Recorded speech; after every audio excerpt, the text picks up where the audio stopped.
Seja bem-vindo a mais um estudo 1189. Estamos aqui com o propósito de estudar e refletir sobre os 1189 capítulos da Palavra do Senhor.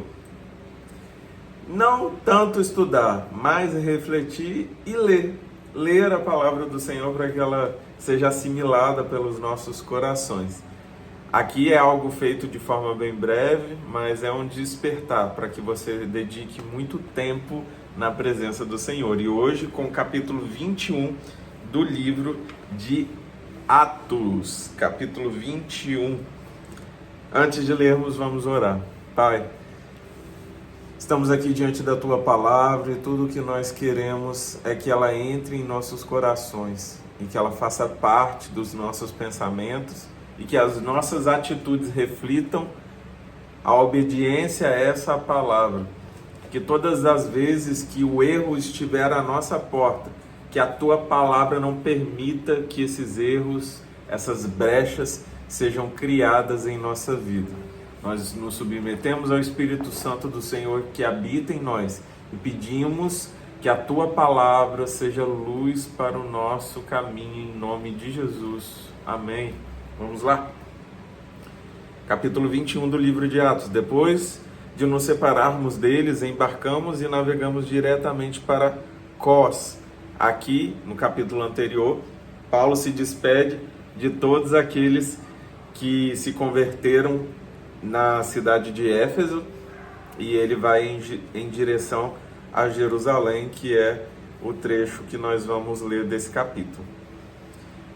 No dia seguinte fomos para Rhodes e dali até Pátara, encontrando o navio que ia fazer a travessia para a Fenícia. Embarcamos nele e partimos. Depois de avistarmos Chipre e seguirmos rumo sul, navegamos para a Síria. Desembarcamos em Tiro, onde o nosso navio deveria deixar sua carga. Encontrando os discípulos dali, ficamos com eles 7 dias. Eles, pelo Espírito, recomendavam a Paulo que não fosse para Jerusalém. Mas quando terminou o nosso tempo ali, partimos e continuamos nossa viagem. Todos os discípulos com suas mulheres e filhos nos acompanharam até fora da cidade. E ali na praia nos ajoelhamos e oramos. Depois de nos despedirmos, embarcamos e eles voltaram para casa. Demos prosseguimento à nossa viagem partindo de Tiro e aportamos em Ptolemaida, onde saudamos os irmãos e passamos um dia com eles. Partindo no dia seguinte, chegamos a Cesareia e ficamos na casa de Filipe, o evangelista, um dos 7.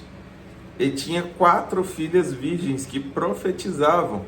Depois de passarmos ali vários dias, desceu da Judéia um profeta chamado Ágabo. Vindo ao nosso encontro, tomou o cinto de Paulo e, amarrando as suas próprias mãos e pés, disse: assim diz o Espírito Santo, desta maneira os judeus amarrarão o dono deste cinto em Jerusalém e o entregarão aos gentios. Quando ouvimos isso, nós e o povo dali rogamos a Paulo que não subisse para Jerusalém. Então Paulo respondeu: por que vocês estão chorando e partindo o meu coração? Estou pronto não apenas para ser amarrado, mas também para morrer em Jerusalém pelo nome do Senhor Jesus. Como não pudemos dissuadi-lo, desistimos e dissemos: seja feita a vontade do Senhor. Depois disso, preparamos-nos e subimos para Jerusalém. Alguns dos discípulos de Cesareia nos acompanharam e nos levaram à casa de Minasson, onde devíamos ficar. Ele era natural de Chipre e um dos primeiros discípulos. Paulo, mesmo na iminência de sua morte e diante de todas essas tentativas de parar, ele estava preparado para continuar a sua jornada, ainda que resultasse em sua morte, tal qual aconteceu com Jesus, que continuou sua jornada até sua crucificação. Continuando. Quando chegamos a Jerusalém, os irmãos nos receberam com alegria. No dia seguinte, Paulo foi conosco encontrar-se com Tiago, e todos os presbíteros estavam presentes. Paulo o saudou, relatou minuciosamente o que Deus havia feito entre os gentios por meio do seu ministério. Ouvindo isso, eles louvaram a Deus e disseram a Paulo: veja, irmão, quantos milhares de judeus creram e todos eles são zelosos da lei. Eles foram informados de que você ensina todos os judeus que vivem entre os gentios a se afastarem de Moisés, dizendo-lhes que não circuncidem seus filhos nem vivam de acordo com os nossos costumes. Que faremos? Certamente eles saberão que você chegou. Portanto, faça o que lhe dizemos. E estão conosco 4 homens que fizeram um voto. Participe com esses homens dos rituais de purificação e pague as despesas deles para que rapem a cabeça. Assim todos saberão que não é verdade o que falam de você, mas que você continua vivendo em obediência à lei. Quanto aos gentios convertidos, já lhe escrevemos a nossa decisão de que eles devem abster-se de comida sacrificada aos ídolos, do sangue, da carne de animais estrangulados e da imoralidade sexual.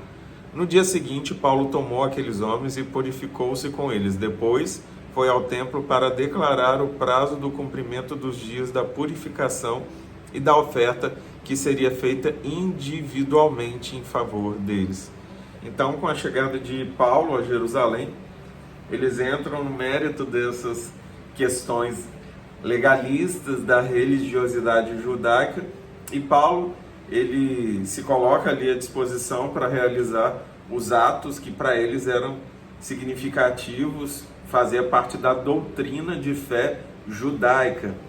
Mas agora, esses judeus messiânicos que acreditavam, que acreditam em Jesus, que acreditavam em Jesus, eles tinham esse cuidado adicional.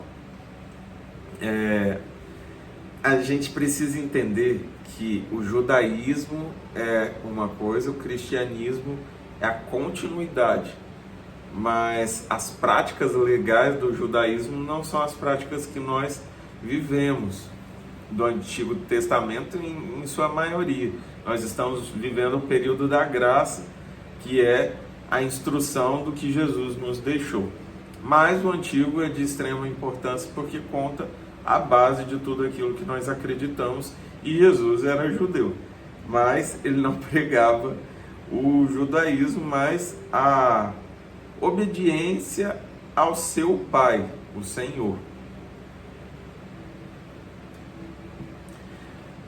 A real, a gente dificulta demais aquilo que deveria ser muito simples, que é obedecer ao Senhor.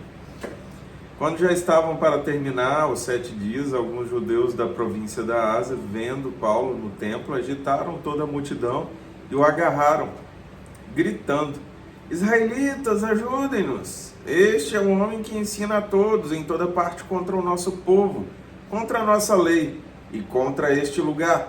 Além disso, ele fez entrar gregos no templo e profanou este santo lugar. Anteriormente, eles haviam visto o Efésio Trófimo na cidade com Paulo e julgaram que Paulo tinha introduzido no templo. Toda a cidade ficou alvoroçada e juntou-se uma multidão. Agarrando Paulo, arrastaram-no para fora do templo e imediatamente as portas foram fechadas. Tentando eles matá-lo, chegaram notícias ao comandante das tropas romanas de que toda a cidade de Jerusalém estava em tumulto. Ele reuniu imediatamente alguns oficiais e soldados e com eles correu para o meio da multidão. Quando viram o comandante, os seus soldados pararam de espancar Paulo. O comandante chegou, prendeu e ordenou que ele fosse amarrado com 2 correntes. Então, perguntou quem era ele e o que tinha feito. Alguns da multidão gritavam uma coisa, outros gritavam outra. Não conseguindo saber ao certo o que havia acontecido por causa do tumulto, o comandante ordenou que Paulo fosse levado para a fortaleza. Quando chegou às escadas, a violência do povo era tão grande que ele precisou ser carregado pelos soldados. A multidão que o seguia continuava gritando: acaba com ele. Isso parece muito com crucificam, mata-o, mata-o. Havia uma revolta no coração desses homens por não terem talvez o que Paulo carregava. É meio difícil de compreender, mas quando a inveja entra na conversa, fica um pouco mais compreensível. Homens que só queriam a morte de todos os que se levantavam com as ministrações que vinham deixadas por Jesus, as instruções deixadas por Jesus, a forma de viver deixada por Jesus. E tudo que eles faziam é falar sobre isso.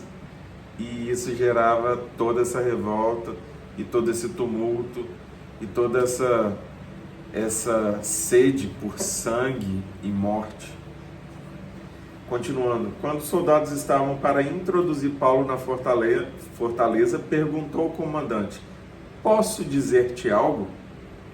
Você fala grego? Perguntou ele. Não, é você, o egípcio, que iniciou uma revolta e há algum tempo levou 4.000 assassinos para o deserto? Paulo respondeu: sou judeu, cidadão de Tarso, cidade importante da Cilícia. Permita-me falar ao povo. Tendo recebido permissão do comandante, Paulo levantou-se na escadaria e fez sinal à multidão. Quando todos fizeram silêncio, dirigiu-se a eles em aramaico. E assim encerra o capítulo 21. E se você quiser saber o que Paulo falou para eles em aramaico, você vai estar aqui no próximo capítulo, no capítulo 22. Eu sei que você vai ficar curioso. Se você está com muita curiosidade, pega a Bíblia e continua lendo. Mas no próximo capítulo nós vamos saber o que Paulo falou.